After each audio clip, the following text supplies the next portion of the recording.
Now, I am ready to name names. Nanay ako na binabalahura na ang mga anak. Utang na loob naman. Ayoko na to leave unanswered questions. Ilang beses kaming sinubukang patayin. I'm willing to go to war. Hi everyone, normally I would not be doing this, holding the yellow pads where I wrote what I wanted to say, but I was cautioned na I should stick to what I wrote. Hindi ko dadagdagan, hindi ko babawasan, para na lang walang confusion, walang misinterpretation. Ako yung nag-insist that this had to be done now, and this was the compromise. So, I hope you will bear with me and you will allow me now to start.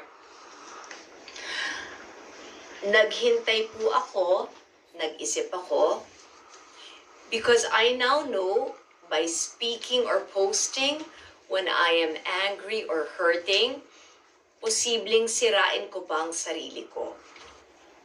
Mas mahirap kasi ang damage control. From before my birthday until a few days ago, name it.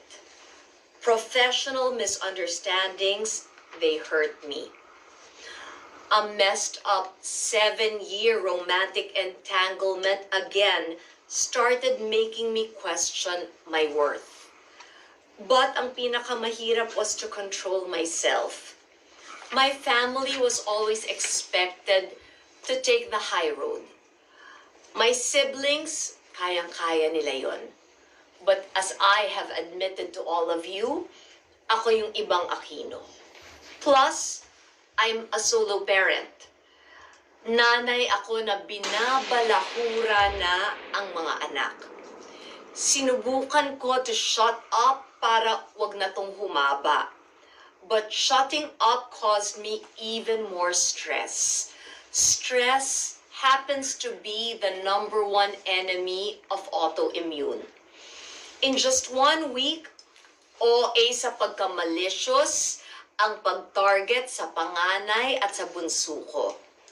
Inisip siguro kung mag-imbento tungkol sa panganay at tawaging bakla yung bunso, titiklop na yung nanay. Now, I am ready to name names. Kuya Josh happens to be very happy in Tarlac.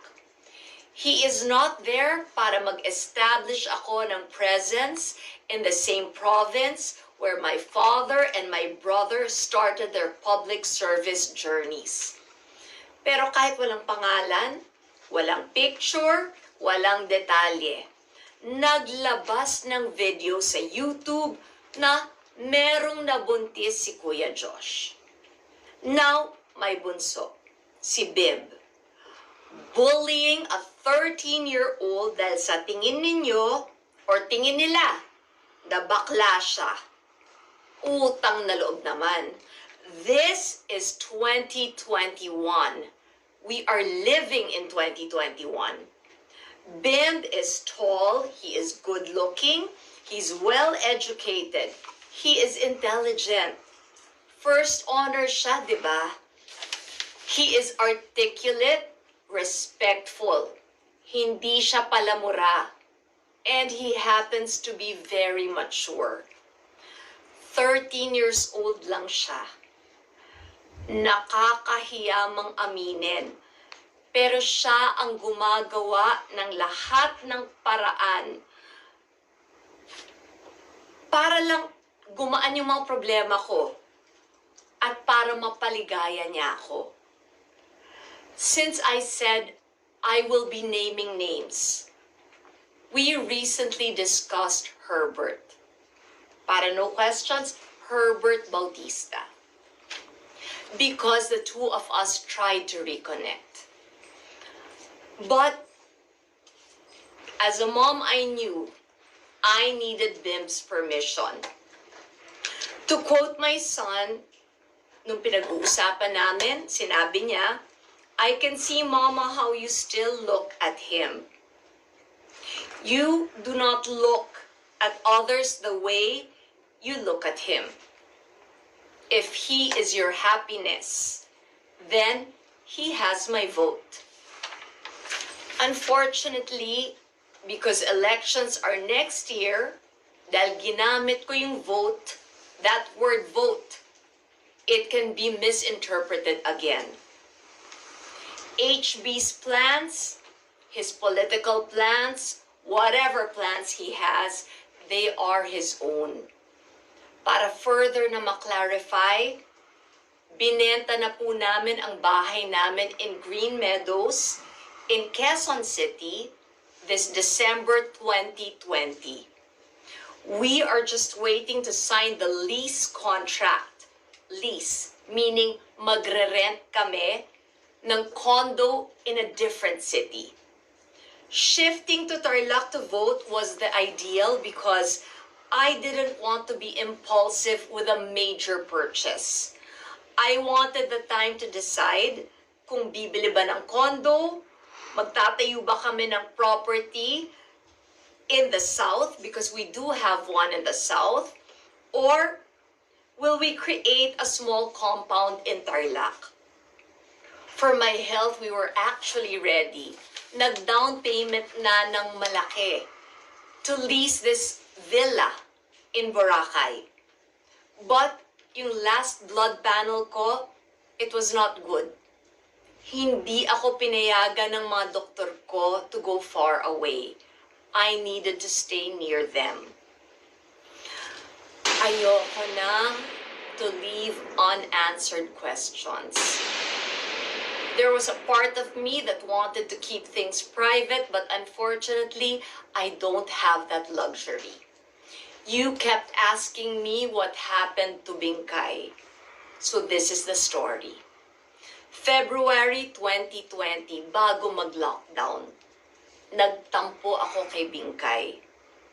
We needed a 4-week break. When I messaged her, na please, bumalik ka na. Pero nag-specify ako ng bagong ground rules. It was her choice to turn me down. And she did. She walked away. Ngayon, naiintindihan ko.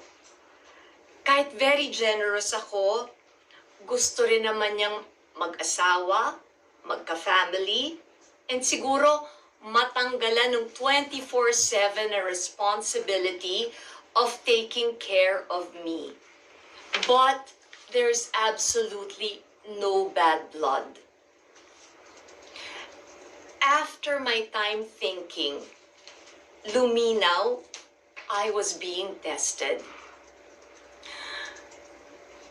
Na-pinpoint kasi what was my vulnerability. It's simple. It's how much I love my sons. Alam kasi ng lahat, ako lang ang meron sila. I am exhausted from reading dun sa mga comments na ignore them or choose your battles. Please, I ask you, I know you mean well, but please do not decide for me. Because they are not your sons. Ako ang nanay nila. So I made my choice. For my sons, in order for me to defend them, I know I'm willing to go to war. Because, ito na yung hinihintay nyo na because. Because hindi nila fault that they cannot count on their fathers. Hindi nila choice na ang nanay nila ang apelyido Aquino. Hindi nila kasalanan that the lies about my family will continue until history gets completely rewritten. Nagbanggit lang ako ng yellow brick road in an art card. Default mode na yung line of attack. The STD lumabas na. Akala ko pa naman nag-iisip. May I explain? Bala yan na laban sa akin. Pwede niyong paputukin kung tinago ko. You can use it against me if it was a skeleton I hid in my closet. But that happened 18 years ago. Ako mismo ang nag-tell all. I did that live on TV Patrol in my mother's house. That is an iconic interview. Alam kong iconic dahil nung panahon na yon, halos buong Pilipinas tumigil at nakinig at nanood sa akin. So how can you use something that I myself revealed about myself against me? Yun ang advantage kasi of having lived an open book life. Wala kang kinakatakutan na pwede pang maibulgar. Kasi lahat ng sinasabi nilang kahinaan mo o mga kasalanan mo, alam na ng lahat. The lesson here is, when you tell the truth, regardless of how painful it may be or how humiliating it can be, at least you are assured, hindi ka na matatakot sa bukas. You will never fear tomorrow because you faced up to it when it was happening. How many times do I have to repeat? Regardless that my life's work, my chance to come back on free TV, that was taken away from me. Because I was told, mahirap nang ma-offend ang palasyo. I took that. Kasi political reality yan. Hindi yan ginawa ng nanay ko. Hindi yan ginawa ng kapatid ko. But I know how this game is played. Nangingibabaw pa rin sa akin that my father, he gave his life for this country. Sinabi niya at napanindigan niya, the Filipino is worth dying for.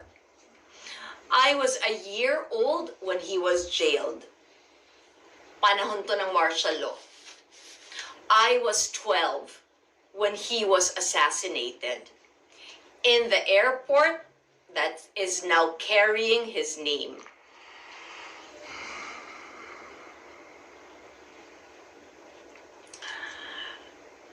And you know what? With everything that has happened, I still continue to pray for the current administration, for this government that is ruling us right now. Dahil kung pumalpak sila, tayong lahat, tayong mga Pilipino, tayo ang babagsak. Maling oras ito for political divisiveness. Millions of Filipinos are now jobless. Millions are hungry. Marami na. Millions have lost hope. Marami na ang namatay. Too many are sick. And too many can still die. The problem is, nung sinikap kong tumulong, na-misinterpret yon. Hindi po ako kagaya ng iba. Hindi po ako epal. Wala po akong agenda. Tumatanaw lang ako ng utang na loob. Because my mom taught me, there would be no Kris Aquino if Filipinos did not support or believe in you. Mas lalong hindi po ako kagaya ng iba. Kasi ako po, nagbibigay galing sa bulsa ko. Nagbabayad po ako ng tamang buwis. Wala po akong history na nagnakaw ako sa taong bayan. Nabasa ko po ito in a DDS blogger. She wrote about this. She said, alam ko raw yung first law of power. That's true. She even quoted me.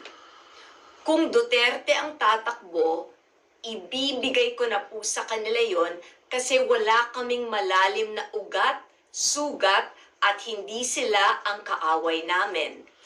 This was referring to the 2013 elections. Minsan kasi kung hindi mo i-declare, hindi gets ng ilan. Pag minahal ang mom ko, bali-balik ta rin man, hindi pwedeng mabali yung ties that bind. In the current Duterte cabinet, Secretary of Finance Sonny Dominguez and Secretary of Foreign Affairs Teddy Boy Locsin continue to have my unwavering respect. Tito Sonny keeps open communication lines with my sisters and me. Teddy Boy and I are textmates. Obvious ba? Pag may bumanat sa akin, Teddy Boy goes ballistic on Twitter. There are friendships too deep para ma-taint ng politika. Tatapusin ko to by saying, who actually benefits by erasing the legacy of my parents? Sino ang nagtanggal ng freedom of speech sa Pilipinas? Sino ang nagpakulong at nagpapatay kay Ninoy Aquino? Let's go back. President Duterte started his political rise during my mom's administration. Legacy po ng nanay ko ang peaceful transition of power. This yellow. Nagbuwis buhay ang dad and mom ko for our country. And ito ang kulay nila. It is for that reason that I will not allow anybody to taint the symbol of their sacrifice. I have no party affiliation. Pero alam ko kung sino ang napatalsik at gustong-gusto kaming gantihan dahil kulang para sa kanila na pinapatay na nila ang dad ko. That is not President Duterte. Because alam ko, never ko siyang binanatan.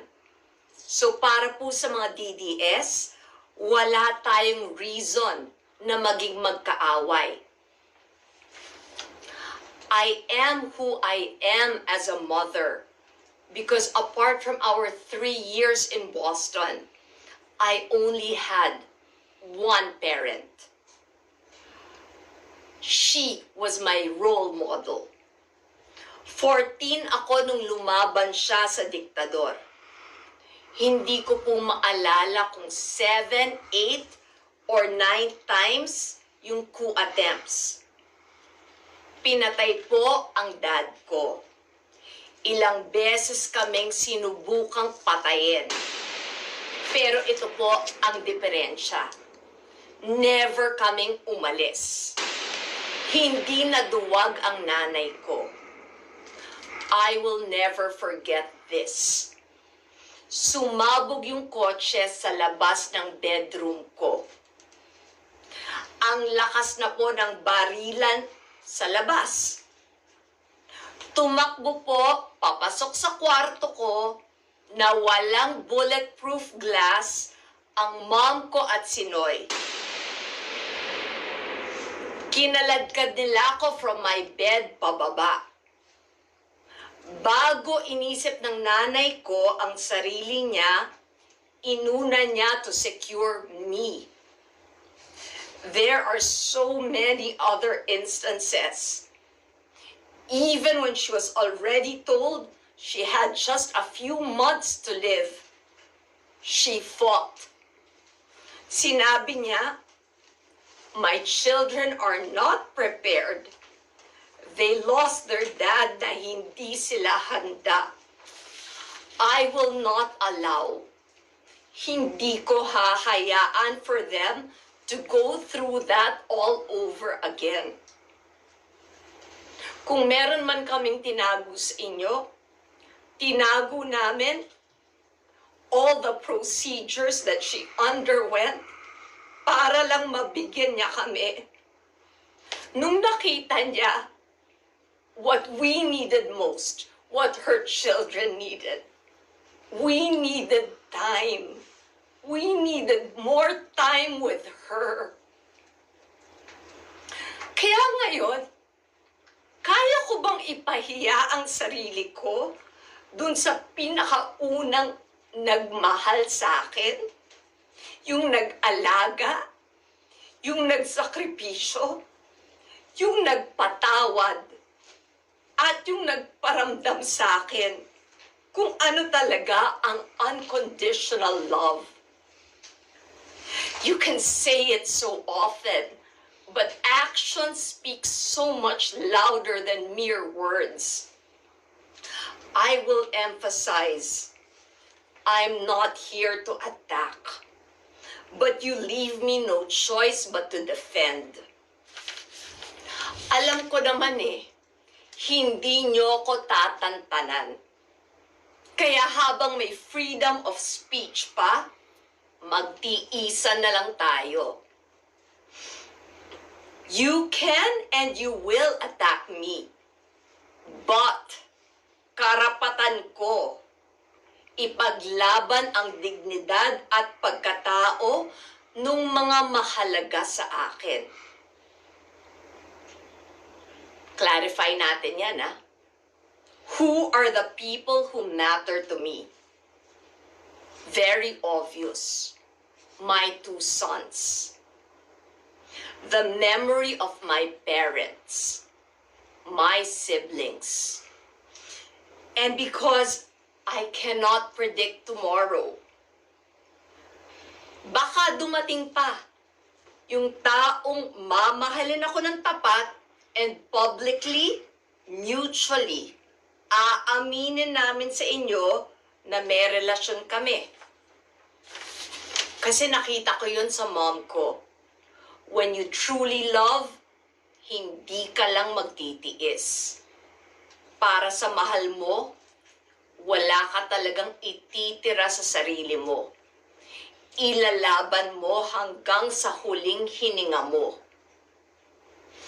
These 2 platforms, Facebook and Instagram, they are my only means to directly communicate with all of you. You know, totoo ako. Kilala niyo ko, I am real. I also know I do not have a troll farm. I know you are real. Lahat naman tayo, gusto natin ng mapayapa na buhay. Lahat tayo, lalo na ngayon na pandemic, nag-iingat sa kalusugan natin. Pero, pinagod niyo na ako. Napagod na akong magpaapak. I won't be Kris if I do not end it this way.